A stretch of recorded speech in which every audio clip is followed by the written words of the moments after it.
Welcome to the program.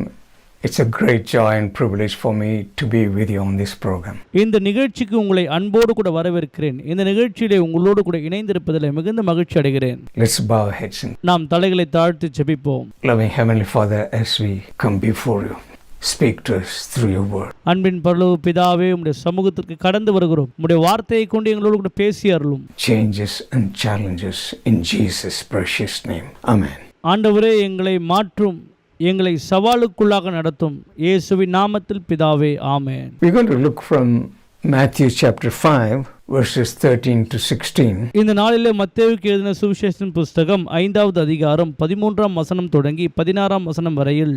Here we see the Sermon on the Mount was recorded on the hillside slopes of Sea of Galilee. கலிலேயா கடலோரமாய் இருக்கக்கூடிய அந்த மலைப்பாங்கான இடத்திலே ஆண்டவராகிய இயேசு கிறிஸ்து மலை பிரசங்கத்தை அங்கே எடுத்தார். And here we see in verses 1 and 2, see the multitudes. He went up on a mountain. When he was seated, his disciples came to him. Verse 2, then he opened his mouth and taught them, saying. மத்தேயுக்கு எழுதின சுவிசேஷத்தின் புஸ்தகம் 5ஆம் அதிகாரம் 1ஆம் வசனம். அவர் திரளான ஜனங்களைக் கண்டு மலையின் மேல் ஏறினார். அவர் உட்கார்ந்த பொழுது அவருடைய சீஷர்கள் அவரிடத்தில் வந்தார்கள். 2ஆம் வசனம், அப்பொழுது அவர் தமது வாயை திறந்து அவர்களுக்கு உபதேசித்து சொன்னது என்னவென்றால். Here he is speaking to his disciples. It's just not the 11, probably it was more than that, probably a couple of hundred or whatever it was. அங்கே அவர் தம்முடைய சீஷர்கள் உடனே கூட பேசுகிறார். அது மாத்திரமல்ல, அதை தாண்டி அநேக புறஜாதி மக்களும் அந்த இடத்துல நூற்றுக்கணக்காய் கூடி இருக்கிறார்கள். Committed followers of the Lord Jesus Christ. ஆண்டவராகிய இயேசு கிறிஸ்துவை அவர்கள் பின்தொடர ஆரம்பிக்கிறார்கள். What he wanted was, he wanted their lives to be like what we see in the teachings he has given them. அவர் என்ன விரும்பினார் என்றால், அவர் கொடுக்கிற அந்த பிரசங்கத்தின் வாயிலாக அவருடைய வாழ்க்கை மாற வேண்டும் என்று சொல்லி இயேசு விரும்பினார். Going to read verses 13 to 16. 13ஆம் வசனம் தொடங்கி 16ஆம் வசனம் வரையில் நாம் வாசிப்போம். You are the salt of the earth. If the salt loses its flavor, how shall it be seasoned? It is then good for nothing but to be thrown out and trampled underfoot by men. Ye are the light of the world. A city that is set on a hill cannot be hidden. Verse 15, nor do they light a lamp and put it under a basket, but on a lampstand, and it gives light to all who are in the house. Let your light so shine before men that they may see your good works and glorify your Father in heaven. மத்தேயுவின் புஸ்தகம் 5ஆம் அதிகாரம் 13ஆம் வசனம். நீங்கள் பூமிக்கு உப்பாய் இருக்கிறீர்கள். உப்பானது சாரமற்று போனால் எதினால் சாரமாக்கப்படும்? வெளியே கொட்டப்படுவதற்கும் மனுஷரால் மிதிக்கப்படுவதற்குமே ஒழிய வேறு ஒன்றுக்கும் உதவாது. 14ஆம் வசனம், நீங்கள் உலகத்துக்கு வெளிச்சமாய் இருக்கிறீர்கள். மலையின் மேல் இருக்கிற பட்டணம் மறைந்திருக்க மாட்டாது. 15ஆம் வசனம், விளக்கை கொளுத்தி மரக்காலால் மூடி வைக்காமல் விளக்கு தண்டின் மேல் வைப்பார்கள். அப்பொழுது அது வீட்டில் உள்ள யாவருக்கும் வெளிச்சம் கொடுக்கும். 16ஆம் வசனம், இவ்விதமாய் மனுஷர் உங்கள் நற்கிரியைகளை கண்டு பரலோகத்தில் இருக்கிற உங்கள் பிதாவை மகிமைப்படுத்தும்படி உங்கள் வெளிச்சம் அவர்கள் முன்பாக பிரகாசிக்க கடவது. Jesus is teaching here and he is giving two metaphors. ஆண்டவராகிய இயேசு கிறிஸ்து இங்கே போதகம் பண்ணுகிறார். 2 குறிப்பான காரியங்களை சொல்லுகிறார். He calls us the salt of the earth, the light of the world. ஆண்டவராகிய இயேசு கிறிஸ்து இந்த பூமிக்கு நீங்கள் உப்பாகவும் இந்த உலகத்திற்கு நீங்கள் வெளிச்சமாகவும் இருக்கிறீர்கள் என்று சொல்லுகிறார். What he is saying is, as his disciples, he wants us to influence and impact the world. அவருடைய சீஷர்களாய் இருக்கக்கூடிய நாம் இந்த உலகத்தை கலக்குகிறவர்களாகவும் இந்த உலகத்தை கிறிஸ்துவை கொண்டு நாம் ஒரு மாபெரும் தாக்கத்தை ஏற்படுத்த வேண்டும் என்று அவர் விரும்புகிறார். The mandate we as his disciples to represent the Lord Jesus Christ. முக்கியமான ஒரு காரியம் என்னவென்றால், கர்த்தராகிய இயேசு கிறிஸ்துவை அவருடைய சீஷர்களாய் இருக்கக்கூடிய நாம் பிரதிபலிக்கிறவர்களாய் இருக்க வேண்டும். Whether in workplace, whether in school or in society or in culture. நாம் படிக்கிற பள்ளியிலோ அல்லது வேலை செய்கிற இடத்திலோ அல்லது நாம் வாழ்கின்ற சமுதாயத்திலோ அல்லது நம்முடைய கலாச்சாரத்திலோ எல்லாவற்றிலும் நாம் கிறிஸ்துவை பிரதிபலிக்க வேண்டும். Sometimes most of us want to sit on the sidelines. அநேக நேரங்களிலே நாம் ஒரு ஓரத்திலே போய் ஒதுங்கிக் கொள்கிறதை பார்க்கிறோம். They say that my faith is private and I want to be unnoticed. நான் ஒரு மறைமுகமான விசுவாசியாக இருக்க விரும்புகிறேன், என்னை யாரும் பார்த்து விடக்கூடாது என்பதை நான் உறுதியாக இருக்கிறேன் என்று சொல்லுகிறவர் அநேகர் உண்டு. But the metaphor that Jesus is using is the salt and the light. ஆனால் கர்த்தராகிய இயேசு கிறிஸ்து பயன்படுத்துகிற முக்கிய பிரதான வார்த்தை உப்பாகவும் வெளிச்சமாகவும் இருக்கிறீர்கள் என்றார். Can salt be unnoticed when it adds flavor to the food? உப்பானது சமைத்த பொருளிலே சேர்த்த பின்பதாக அதை நம்மால் பார்க்க முடியுமா? Can the light be unnoticed when it dispels the darkness? இருளை வெளிச்சமாய் மாற்றுகிறதான இந்த வெளிச்சம் யாருடைய கண்களுக்காக விலகி இருக்க கூடுமா? This is impossible. அது சாத்தியமற்ற ஒன்று. So in the same way we have to live out our faith to influence and impact the world. அதே போல நம்முடைய விசுவாசத்தை கொண்டு நாம் இந்த உலகத்திற்கு கிறிஸ்துவை ஒரு தாக்கத்தை ஏற்படுத்த வேண்டியவர்களாய் நாம் இருக்கிறோம். Jesus calling his true disciples to make a difference in this world. ஆண்டவராகிய இயேசு கிறிஸ்து தம்முடைய உண்மையான சீஷர்களை இந்த உலகத்திலே ஒரு வித்தியாசத்தை ஏற்படுத்தும்படியாக அழைக்கிறார். Not to be silent, ஏதோ அமைதியா இருக்கும்படியாக அல்ல, not to be passive, ஏதோ சாதாரணமாய் இருப்பதற்காக அல்ல, not to be embarrassed about our faith. விசுவாசத்தை குறித்து கவலைக்கணமாய் இருப்பதற்காக அல்ல. He wants us to be engaged in our culture and promote biblical values. இந்த கலாச்சாரத்தோடு கூட நாம் கலந்து கிறிஸ்தவ வேதாகம கோட்பாடுகளை நாம் மக்களுக்கு புரிய செய்ய வேண்டும். He wants us to speak the truth and live for Jesus. நாம் சத்தியத்தை பேசி ஆண்டவராகிய இயேசு கிறிஸ்துவுக்காக உண்மையான சாட்சிகளாய் வாழ வேண்டும் என்று விரும்புகிறார். He wants us to speak whenever and wherever possible. சத்தியத்தை குறித்து பயமில்லாமல் எல்லா இடங்களிலும் எங்கெல்லாம் சாத்தியம் இருக்கிறதோ அங்கெல்லாம் பேச வேண்டும். That's being salt and light in the world.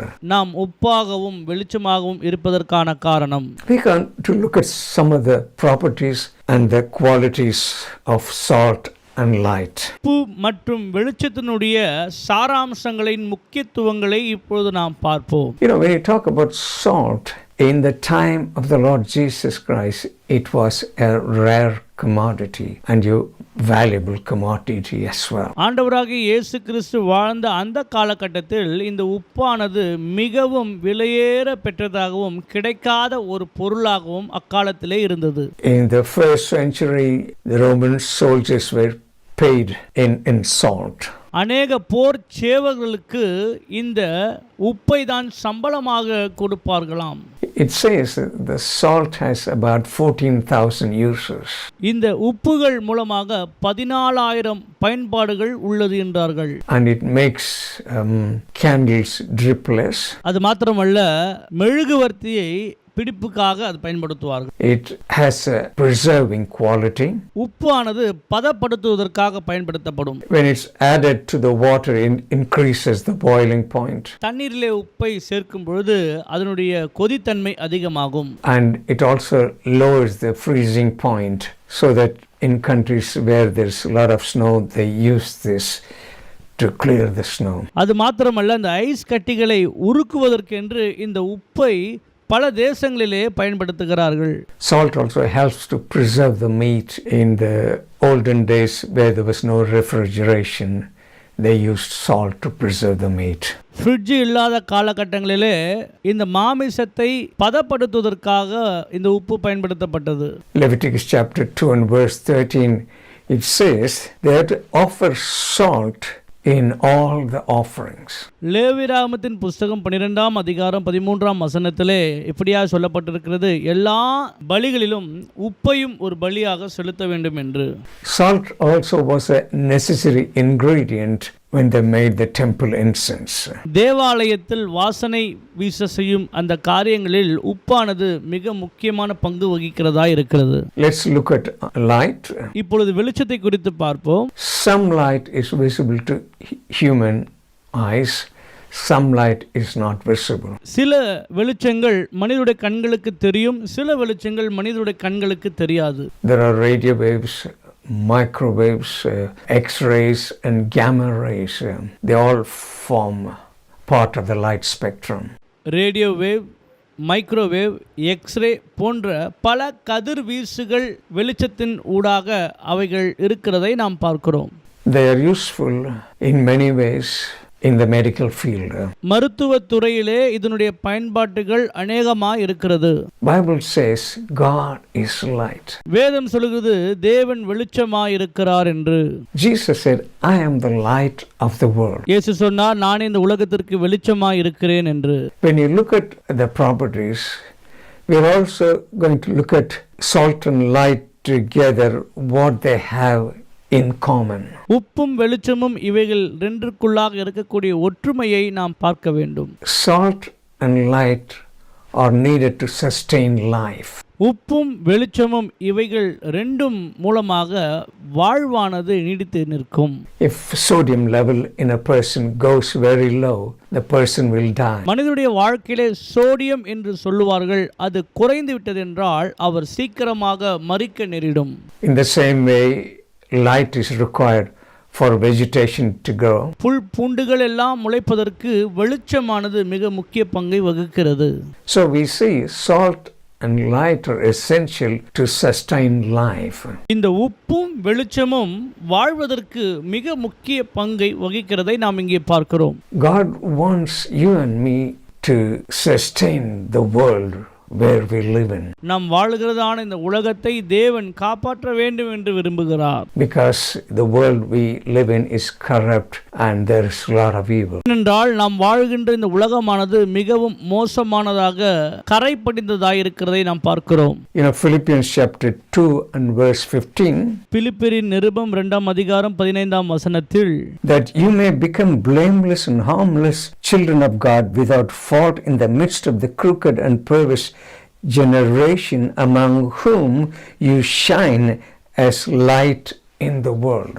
கோணலும் மாறுபாடுமான சந்ததியின் நடுவிலே குற்றமற்றவர்களும் கபடற்றவர்களும் தேவனுடைய மாசற்ற பிள்ளைகளுமாய் இருக்கும்படிக்கு. So we've seen that we are the light. We have to display. நாம் தான் இந்த உலகத்திற்கு வெளிச்சமாக இருக்கிறோம். நாம் இந்த உலகத்திற்கு வெளிச்சத்தை வீச வேண்டும். And we have to influence and impact the society where we live in. இந்த உலகத்திலே வாழுகிறதான தேவனுடைய பிள்ளைகளாகிய நாம் தான் இந்த உலகத்திலே ஒரு மாபெரும் தாக்கத்தை ஏற்படுத்த வேண்டியவர்களாய் இருக்கிறோம். Next we look at it. Salt and light have purifying and healing qualities. இந்த உப்பும் வெளிச்சமும் சுத்திகரிப்புக்கும் சுகமாக்கும் வல்லமை உடையதாக இருக்கிறது. Salt is good as antiseptic. உப்பானது காயங்களை எளிதில் குணப்படுத்தக்கூடிய மருத்துவ குணம் உள்ளது. Light also kills germs and viruses. இந்த வெளிச்சமானது கிருமிகளை கொல்லக்கூடிய சக்தி வாய்ந்ததாக இருக்கிறது. Light has healing properties.